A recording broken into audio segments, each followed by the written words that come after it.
की कोई पूजनीय नहीं हूँ, मैं केवल रास्ता दिखा सकता हूँ। उन्होंने कहा जियो को दया करो, जियो और जीने दो और संगठन में रहो और शिक्षा ग्रहण करो। शिक्षा एक ऐसी चीज है किसी चीज की कमी जिंदगी में हो ही नहीं सकती अगर शिक्षा प्राप्त कर ली। बाबा साहब बुद्ध को पढ़े उन्होंने, अम्बेडकर जी ने सारे धर्मों का अध्ययन किया। 1935 से लेकर और 1956 तक वो सारे धर्मों का अध्ययन करने के बाद 1956 में बौद्ध धर्म को स्वीकार किया, क्योंकि इस धर्म में कोई जाति पाति भेदभाव कुछ है ही नहीं है। तो उन्होंने को स्वीकार किया, लाखों के बीच में उन्होंने बौद्ध धर्म स्वीकार किया। उन्होंने कहा कि मैं हिंदू में पैदा था, लेकिन आज के बाद मैं बौद्ध धर्म हो गया, बौद्धिस्ट हो गया।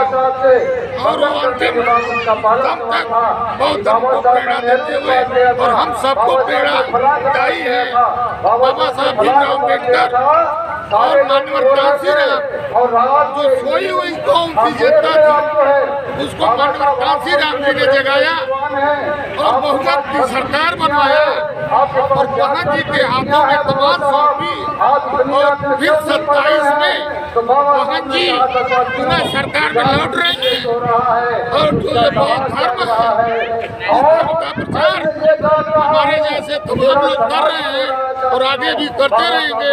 बौद्ध धर्म ही एक दिन देश में नई क्रांति लाएगी और इस क्रांति में ये जो मनवादी व्यवस्था है किसी व्यक्ति विशेष या जाति विशेष से हमारा कोई मतलब नहीं है, न उस पर कोई पक्षाघात है, लेकिन जो मानव में भेद करे, इंसान में भेद करे, वो कोई धर्म नहीं हो सकता। वो धर्म ये नहीं है, हमेशा धर्म तो सिखाता है हम एक है, हमारा खून एक है।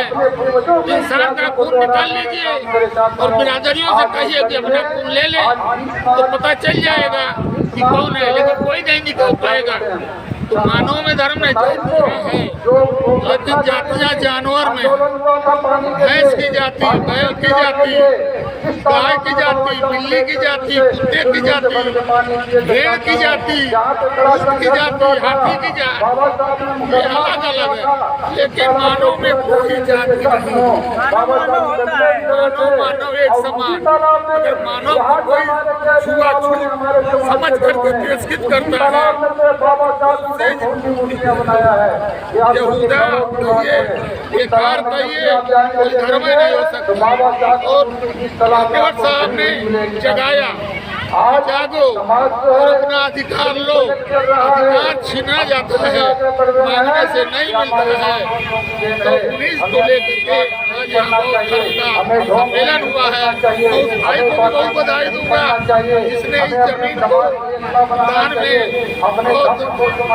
बहुत क्या नाम है इसका अटका बनाने के लिए दिया है। अगर हमारे हाथ में ताकत आएगी तो ऐसा जगह बना जाए कि लोग तमाशा देखते जाएंगे। युवा तो दिग्भ्रमित है, सभी तरह का संस्कार होता है। अपना इतिहास नहीं पढ़ रहा है, वो मोबाइल पढ़ रहा है।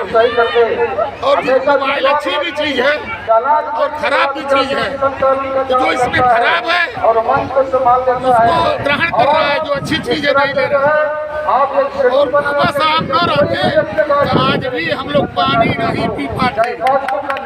आज की तारीख जिसको कहते हैं वो बाबा साहब ने ही गांव के प्रधानी से लेकर प्रधानमंत्री तक।